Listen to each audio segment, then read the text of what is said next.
Assalamualaikum warahmatullahi wabarakatuh. Perkenalkan, nama saya Swastri. Saya dari kelas IPA 226 dengan NIM 201062644. Pada kesempatan kali ini, saya akan mempresentasikan materi dengan judul pengembangan produksi obat sebagai dari perbaikan nilai mata kuliah kimia medisinal.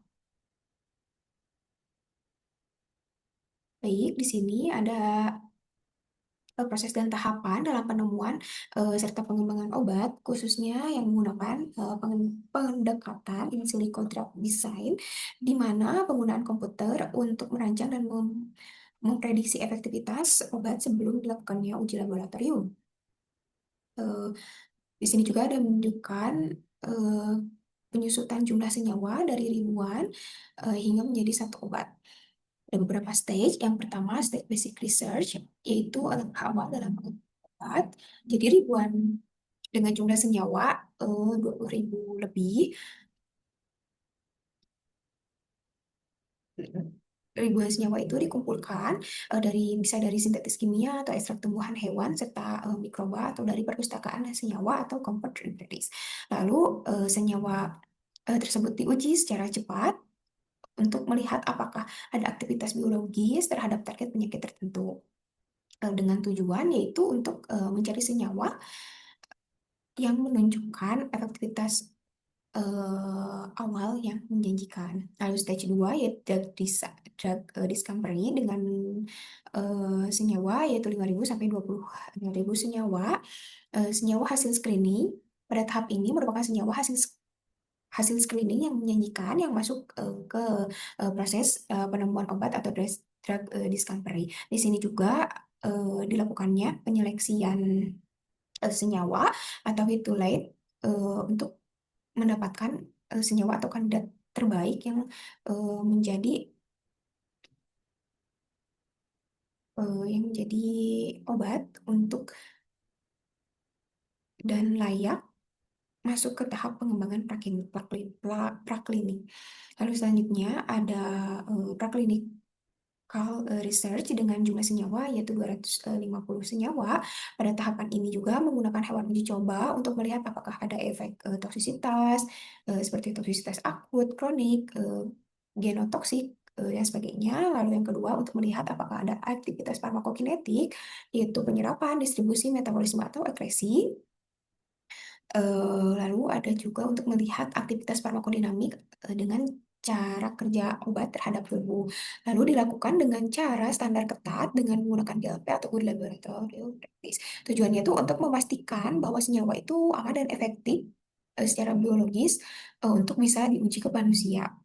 Lalu selanjutnya stage 4 dengan jumlah senyawa yaitu 5. Pada tahap ini dilakukan kepada manusia melalui 3 fase, dibagi menjadi 3 fase, yaitu yang pertama eh, diberikan kepada relawan sehat, yaitu untuk menguji keamanan dan toleransi dosis awal. Yang kedua, fase kedua yaitu kepada pasien untuk dilakukannya uji efikasi, efek samping, serta dosis optimal. Yang ketiga, pada pasien dengan jumlah yang besar, lalu dibandingkan dengan obat yang standar, eh, dan dilihat keamanan dan efektivitas obatnya jangka panjang. Dengan tujuannya itu untuk mengonfirmasi bahwa obat tersebut benar-benar aman, efektif, serta layak digunakan kepada pasien. Lalu selanjutnya stage 5 di mana stage 5 itu approval drug, yaitu persetujuan dengan senyawa final yaitu 1. eh, Setelah lolos uji praklinik dan klinik, perusahaan itu pasti melakukan uji otoritas obat seperti ke BPOM atau FDA dengan meminta nomor registrasi serta masuk monitoring efek samping pasca edar. Dengan tujuannya itu, eh, obat itu bisa digunakan di pasaran dengan digunakan secara luas oleh pasien dan tetap harus diawasi secara terus-menerus pasca edaran eh, oleh FDA atau BPOM. Selanjutnya ada tahapan pengembangan obat. Yang pertama ada in silico. Ada in silico yaitu simulasi komputer dilakukan menggunakan komputer atau software untuk merancang dan menyaring senyawa obat berdasarkan struktur kimianya. Contoh aktivitasnya itu bisa mendesain eh, struktur molekul obat, memperbaiki interaksi antar molekul, lalu digunakannya mempercepat proses dan menghemat biaya sebelum eksperimen nyata. Lalu biasa biasa yang digunakan itu yang pertama ada molecular docking, memprediksi interaksi obat dengan target biologisnya. Lalu yang kedua ada QSAR atau quantitative struktur activity relationship atau memprediksi senyawa dari struktur kimia. Tujuan dilakukan in silico itu untuk menghemat waktu dan biaya sebelum masuk ke uji laboratorium. Lalu yang kedua ada in vitro, di mana menggunakan sel atau jaringan kultur. Yang pertama ada dua dimensi, yaitu sel sel tumbuh di permukaan datar atau misalkan di cawan Petri. Yang kedua itu ada tiga dimensi, yaitu di mana sel tumbuh membentuk tiga dimensi, lebih menyerupai tubuh sebenarnya. Dengan tujuan itu untuk menguji toksisitas atau efektivitas awal dan mekanisme kerja dari senyawa. Lalu yang ketiga ada uji in vivo, yaitu uji pada tubuh makhluk hidup. Dilakukan pada hewan uji coba untuk melihat efek sebenarnya dalam sistem biologis yang lengkap. Yang pertama ada murim atau tikus dan mencit digunakan karena genetiknya itu mirip dengan manusia. Mirip dengan manusia, yaitu hewan kecil yaitu murah dan cepat bereproduksi. Lalu ada juga other species seperti anjing, babi, hamster, dan ikan transgenik digunakan untuk eh, data lebih kompleks seperti efek kardiovaskular, sistem pencernaan, dan metabolisme yang mirip manusia. Lalu selanjutnya ada clinical trials atau uji klinik pada manusia dibagi menjadi tiga fase. Yang pertama keamanan dan dosis pada sukarelawan yang sehat. Yang kedua pada uji efikasi pada pasien. Yang ketiga skala besar untuk validasi klinis dan pemantauan obat setelah obat dipasarkan. Tujuannya itu untuk membuktikan obat aman dan efektif untuk manusia. Lalu yang kelima ada clinical approach dan clinical improvement. Ini itu sebagai senyawa yang sudah diuji sebelumnya, lalu diajukan kepada eh, BPOM atau FDA, lalu setelah diajukan dan diuji juga, eh, jika BPOM dan FDA itu menyetujui, obat bisa dipasarkan. Tetapi tetap diawasi melewati post-market surveillance untuk memantau efek samping langka, efek samping jangka panjang, serta masalah atau penarikan obat jika diperlukan. Selanjutnya ada 5 fase pengembangan obat. Yang pertama ada penemuan obat atau discovery and development, yaitu untuk menemukan senyawa aktif atau drug kandidat dari sintetis kimia, sumber alam, serta komputer in silico. Seperti yang dijelaskan di atas, lalu ada uji awalnya itu yang pertama melihat apakah senyawa tersebut mempunyai efek biologis, cocok untuk target penyakit. Lalu yang kedua ada preclinical research, uji in vitro, in vivo itu masuk ke dalam preclinical dengan uji, yaitu ada uji toksisitas, uji farmakokinetik, ada farmakodinamik. Tujuannya itu untuk menilai eh, keamanan awal dan efektivitas biologis dan menentukan apakah obat ini layak diuji ke manusia atau tidak. Lalu yang ketiga ada clinical research, diuji pada manusia, yaitu dibagi menjadi 3 fase ya, seperti yang tadi, yaitu pertama kepada relawan sehat, yang kedua pada pasien, yang ketiga pada pasien dengan jumlah yang besar. Yang fase keempat yaitu ada FDA review, yaitu data data semuanya itu dikumpulkan ke FDA, BPOM, FDA untuk di Amerika, kalau di Indonesia itu BPOM untuk meninjau keamanan dan efektivitas obat, serta mengecek standar produksi serta dokumentasinya. Dengan tujuan yaitu untuk mendapatkan izin edar supaya bisa dipasarkan ke masyarakat. Lalu ada FDA post market seperti monitoring atau pemantauan setelah obat itu beredar. Pemantauannya itu bisa meliputi pemantauan efek samping jangka panjang, sistem laporan untuk efek samping langka, kegagalan produksi, serta penarikan obat bila ada risiko. Selanjutnya ada qualification, yaitu proses untuk memastikan bahwa senyawa benar-benar layak dijadikan kandidat obat. Kandidat obat sebelum dilanjutkan ke tahap produksi selanjutnya. Ada apa saja nih di qualification? Yang pertama ada effectiveness atau efektivitas untuk mengetahui apakah senyawa mempunyai aktivitas eh, biologis terhadap target penyakit atau sebaliknya dapat toksisitas. Misalnya bisa menghambat enzim, mengaktifkan reseptor atau membunuh sel kanker. Yang kedua, safety atau keamanan, apakah senyawa tidak toksik pada dosis pengobatan tertentu atau tidak menyebabkan kerusakan organ, mutasi serta tidak adanya efek samping yang serius. Biasanya itu dinilai melalui uji praklinik dan uji klinik pada hewan atau pada manusia. Lalu yang ketiga ada quality atau kualitas untuk melihat apakah senyawa tersebut stabil secara kimia, murni, tanpa kontaminan, serta bisa diproduksi eh, secara konsisten. Secara konsisten. Baik, selanjutnya ada from to farmasi, eh, di mana dari pertanian untuk farmasi merupakan perjalanan dari farmasi hingga menjadi senyawa obat yang siap dikonsumsi. Yang pertama ada boardroom decisions, yaitu di mana keputusan yang diambil oleh pemimpin perusahaan untuk membuat atau memproduksi obat atau senyawa dari tumbuhan yang memiliki efektivitas yang baik untuk dikonsumsi.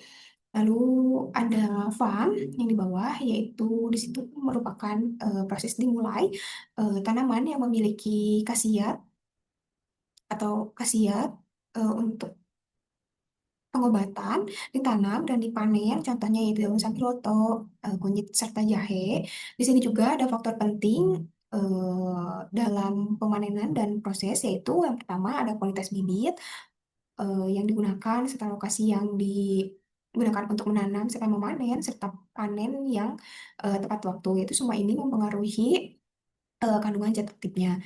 Lalu yang kedua ada processing atau pengolahan awal, yaitu tanaman pada fase ini atau pada tahap ini tanaman dikeringkan dan dibersihkan dan diproses seperti ekstraksi atau pengambilan senyawa aktif, filtrasi serta konsentrasi untuk mengurangi air serta pengeringan atau fresh drying atau fresh drying dengan tujuan untuk mendapatkan ekstrak murni atau senyawa utama dari tanaman tersebut. Lalu yang ketiga ada formulasi di mana ekstrak atau zat aktif yang sudah dilakukan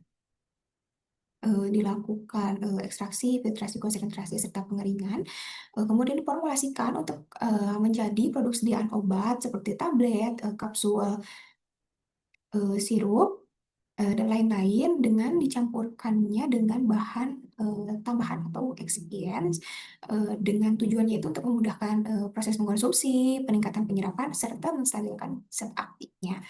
Lalu yang ketiga ada regulatory review atau uji mutu keamanan.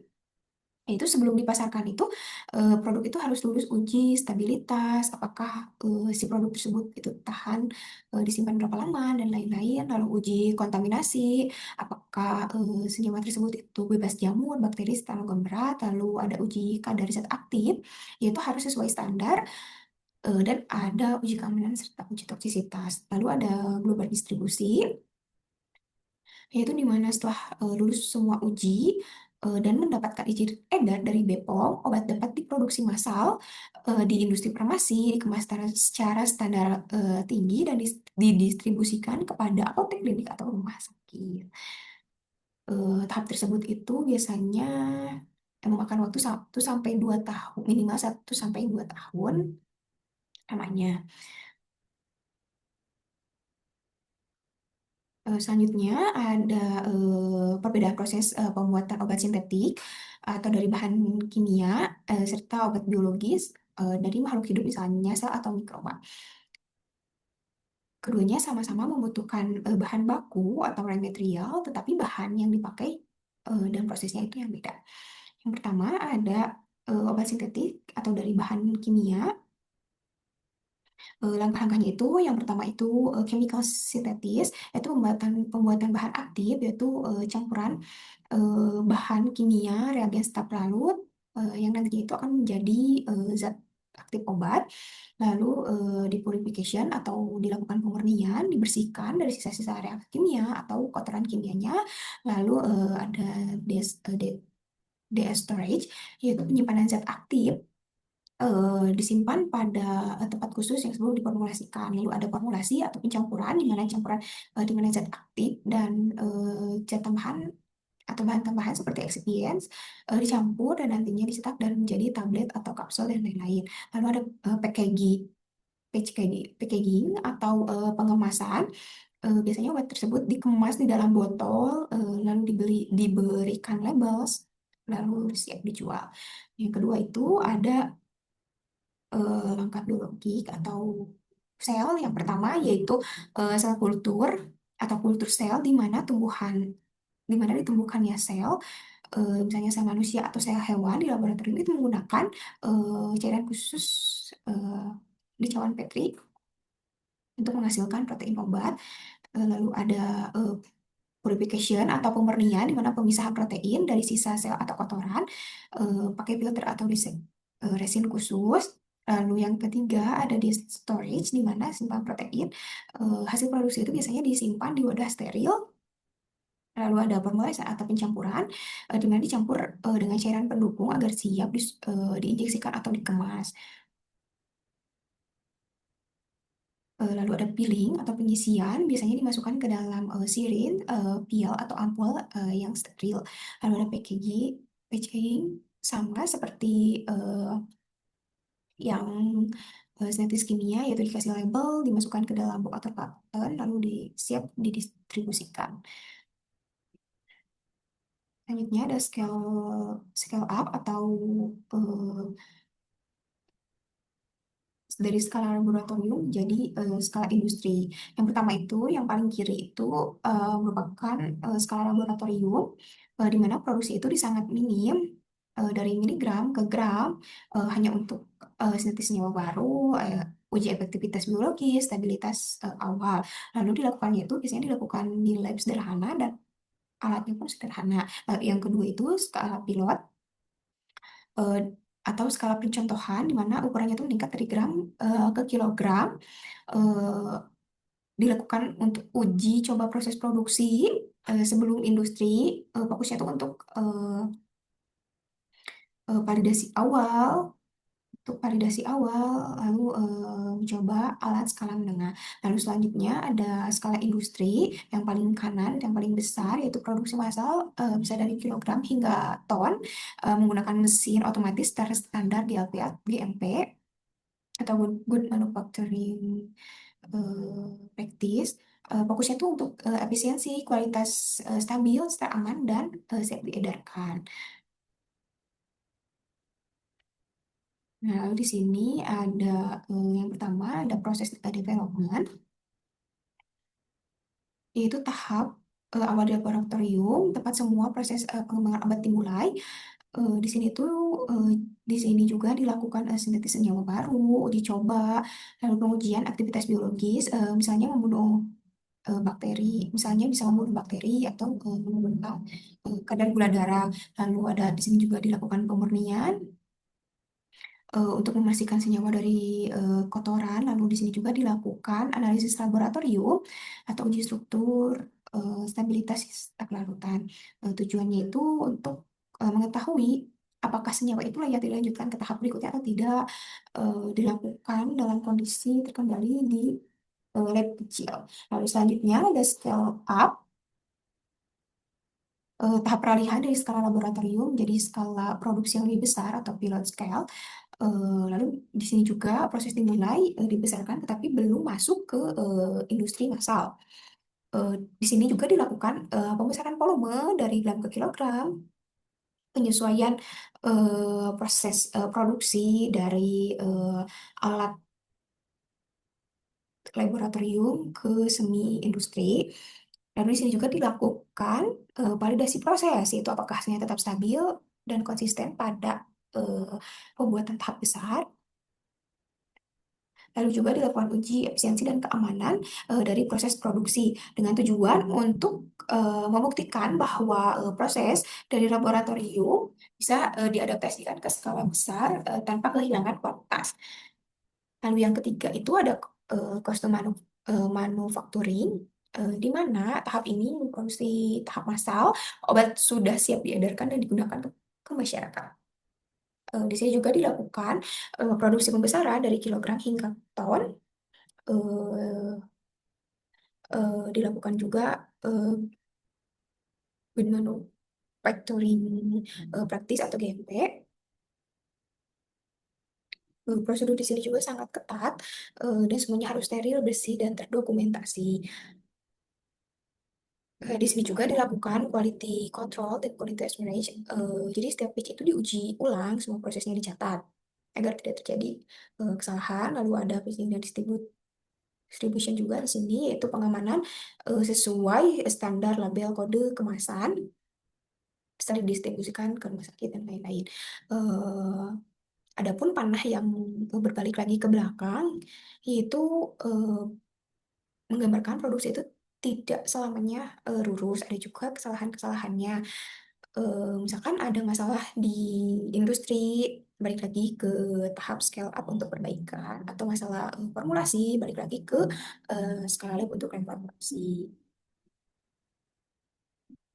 Nah, ini merupakan skala laboratorium pada tahap seperti yang di atas, pada tahap laboratorium, tahap proses obatnya diproduksi dari mulai penelitian hingga pengembangan, lalu sintetis senyawa juga dilakukan dalam jumlah yang kecil, biasanya juga dalam miligram hingga gram, lalu ada juga aktivitas biologinya yang diuji pada skala ini untuk memastikan potensi senyawa sebagai kandidat obat itu udah baik gitu ya. Lalu selanjutnya ada skala pilot di mana eh, skala yang sudah menyajikan itu dilanjutkan ke skala pilot, formulasi obat dan metode produksinya mulai diuji dalam skala menengah. Tujuannya itu untuk mengoptimalkan produksi dan mengevaluasi produk. Lalu selanjutnya ada skala industri tahap akhir, yaitu skala industri di mana obat itu diproduksi dalam jumlah besar. Proses ini juga dilakukan dengan mesin otomatis dan mengikuti pedoman manufacturing practice atau GMP. Fokus utamanya yaitu memastikan efisiensi, mutu, keamanan, serta kepatuhan terhadap regulasi agar obat layak edar dan konsumsi oleh masyarakat luas.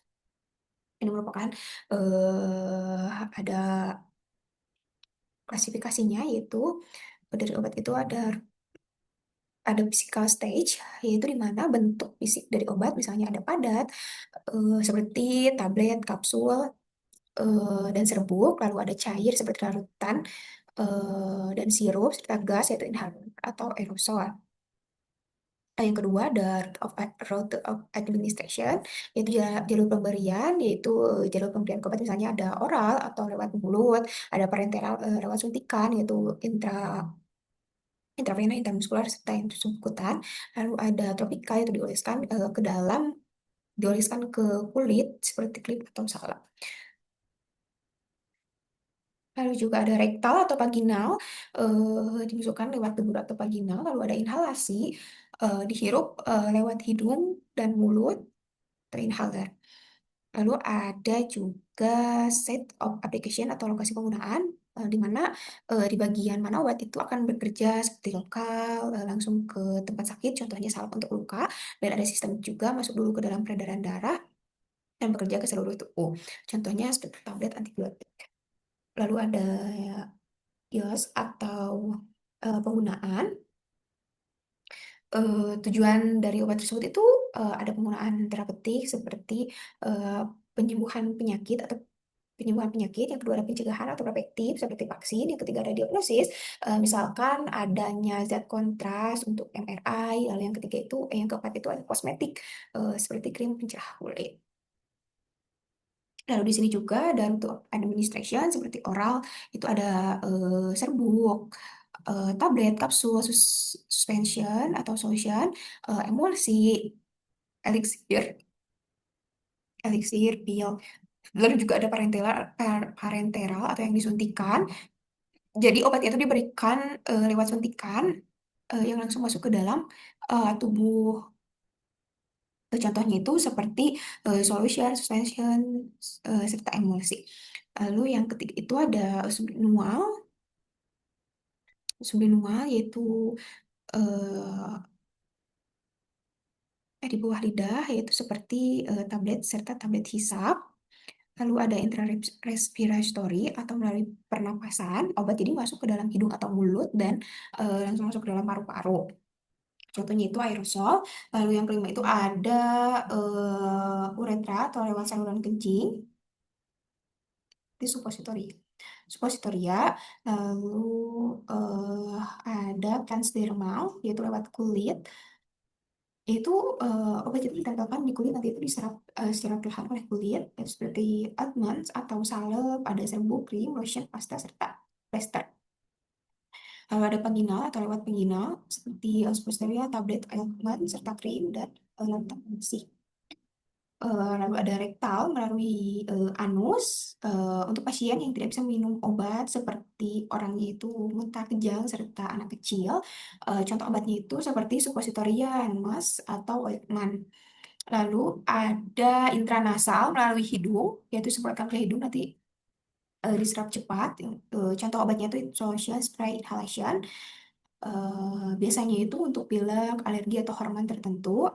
Lalu yang sebelah ada intraokular, obat yang ke mata seperti solution atau tetes mata, spesial atau ointment salep mata. Lalu yang terakhir ada conjunctive area atau pada kelopak mata. Biasanya itu salep digunakan pada area konjungtiva atau saput mata. Contohnya itu ointment atau salep.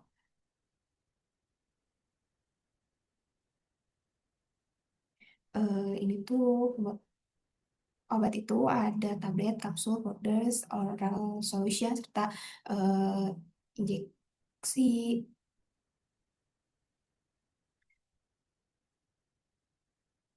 Lalu ada beberapa faktor yang bisa menyebabkan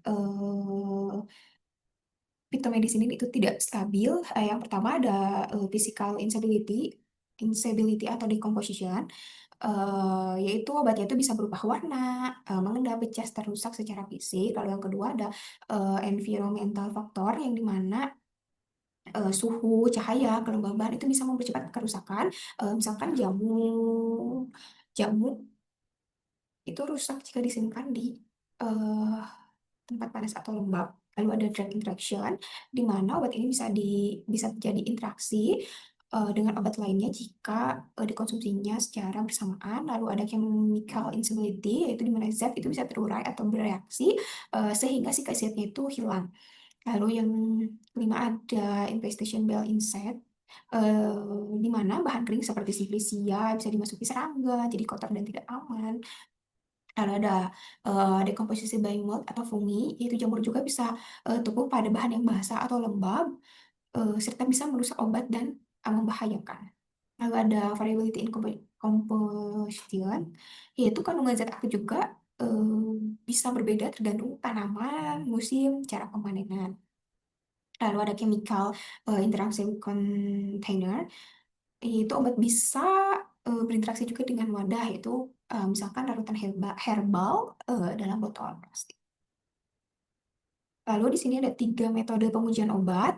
Yang pertama ada in silico, yaitu dilakukan dengan komputer, simulasi virtual, misalnya yaitu molecular docking, prediksi interaksi obat dan target. Biasanya di in silico ini Prosesnya itu cepat dan mudah. Contohnya itu pengujian apakah senyawa cocok dengan enzim tertentu tanpa eksperimen. Eksperimen secara langsung. Lalu yang kedua ada in vitro, eh, di mana ini tuh didiemin dalam diuji di dalam gelas laboratorium, misalnya di tabung reaksi atau di cawan Petri. Pengujian ini dilakukan di luar tubuh makhluk hidup, contohnya itu uji bakteri di media agar serta uji sitotoksik terhadap kanker. Eh, s- Simulasi ini tuh lebih akurat dari simulasi. Tahapan ini tuh lebih akurat dari simulasi, tapi belum mewakili eh, tubuh hidup. Lalu yang ketiga ada in vivo, di mana ini di dalam makhluk hidup yang dilakukan secara langsung di dalam tubuh manusia, tapi di dalam tubuh hewan. Contohnya itu ada uji toksisitas pada tikus, uji efek antihipertensi pada kelinci. Eh, Tahapan itu paling representatif. Ujinya juga kompleks, tetapi ukuran itu mahal. Lalu ini ada uji in vitro dan in vivo. Ini uji tahap klinis atau sebelum pada manusia yang bertujuan untuk memberikan keamanan dan efektivitas si calon obat ya. Yang pertama ada uji in vitro, yaitu uji di dalam tabung. Tabung yaitu ada transformed cell lines, yaitu sel yang dapat dimodifikasi agar dapat bertumbuh terus-menerus di dalam laboratorium. Yang kedua ada primary cell atau sel primer, sel asli yang diambil langsung dari organisme yang mencerminkan kondisi biologis sebenarnya. Digunakannya itu untuk menguji toksisitas, efektivitas, dan mekanisme kerja obat secara efektif dan murah. Memberikan data awal sebelum uji ke hewan. Lalu ada in vivo, di mana menggunakan hewan uji seperti tikus, uji tikus, yaitu ada biodistribution, yaitu melihat bagaimana senyawa menyebar ke dalam tubuh, di dalam jaringan tubuh. Lalu yang kedua ada alternate models, seperti cacing, zebra, atau model hewan lainnya untuk mengurangi penggunaan hewan mamalia. Yang digunakannya itu untuk mengevaluasi efek sistemik obat, lalu mengubah data keamanan sebelum masuknya ke uji manusia. Manusia. Selanjutnya ada fase tahapan uji klinis, di mana obat ini dilanjutkan ke uji pada manusia yang terdiri dari 4 fase. Yang pertama yaitu fokusnya itu untuk keamanan atau safety, biasanya melibatkan 20 sampai 100 relawan sehat. Tujuannya itu untuk menilai efek samping, dosis aman, dan cara kerja obat dalam tubuh. Lalu tahap yang kedua yaitu fokusnya itu efikasi, di mana keamanan obat lanjutan atau obat itu bekerja yang melibatkan beberapa ratus pasien agar dengan kondisi yang ditargetkan. Tujuannya itu untuk menentukan apakah obatnya itu efektif untuk penyakit yang dituju. Fase 3 itu merupakan fokusnya itu untuk mengumpulkan data untuk persetujuan regulasi yang melibatkan ratusan hingga ribuan pasien dengan tujuan untuk membandingkan dengan terapi yang sudah ada atau menguji statistik besar serta memastikan manfaat lebih besar daripada risiko yang didapatkan. Lalu yang keempat itu fokus untuk pemantauan setelah obat ini disetujui pasca pemasaran, dengan tujuannya itu untuk mentransmisikan keamanan jangka panjang, menilai efek samping, langkah, dan menggunakan pada populasi yang lebih besar atau lebih luas. Selanjutnya ini itu ada web untuk mencari regulasi. Ini juga untuk mendaftarkan kekayaan intelektual, untuk mendaftarkan obat paten gitu, untuk mendapatkan hak cipta, desain industri. Lalu di sini ada peran teknologi dalam kesehatan. Yang pertama ada eh, medical imaging, yaitu membantu untuk membaca serta menganalisis citra medis seperti diagnosis radiologi seperti CT scan, MRI, serta X-ray. Dengan manfaatnya itu untuk deteksinya itu lebih cepat dan akurat terhadap penyakit seperti tumor serta kelainan organ, patah tulang, kelainan. Lalu yang kedua itu untuk mengurangi beban kerja radiolog untuk meningkatkan efisiensi. Lalu yang kedua ada desain diagnosis prediction. Eh, yang pertama itu ada early detection, yaitu untuk menganalisis gejala atau data biologis untuk mendeteksi penyakit yang lebih dini. Lalu ada risk assessment, yaitu di mana untuk eh, uh, menilai resiko individu terhadap penyakit tertentu seperti diabetes, kanker, penyakit jantung. Manfaatnya itu intervensi lebih awal serta personalianya itu personalisasi pengobatan itu berdasarkan risiko pada pasiennya. Nah, yang ketiga itu ada drug discovery and development, ada target identification, di mana menganalisis data biologis untuk menemukan target molekuler terbaru. Lalu ada drug repors, repors, repurposing atau menemukan kembali kegunaan obat baru dan obat lama. Dengan manfaat itu untuk mempercepat proses penemuan obat. Lalu yang kedua itu untuk menghemat biaya dan pengembangan. Lalu yang keempat ada virtual health assistant, yaitu ada AI powered chatbot atau memberikan jawaban saran medis secara otomatis. Lalu yang kedua ada informant accessibility, yaitu membantu pasien yang kesulitan mengakses dokter, khususnya di daerah terpencil. Manfaatnya itu layanan medis awal, yaitu 24/7 atau seharian, edukasi kesehatan berbasis teknologi. Lalu yang terakhir ada personalized medicine, yaitu ada genomic medicine, yaitu menganalisis informasi genetik pasien. Lalu yang kedua ada treatment optimization, di mana menyesuaikan terapi yang paling cocok untuk setiap pasien. Dengan manfaatnya itu terapinya itu lebih efektif, minim efek samping, serta pengobatannya itu berdasarkan karakteristik unik setiap individu. Baik, sekian yang dapat saya sampaikan. Mohon maaf bila ada kesalahan. Wassalamualaikum warahmatullahi wabarakatuh.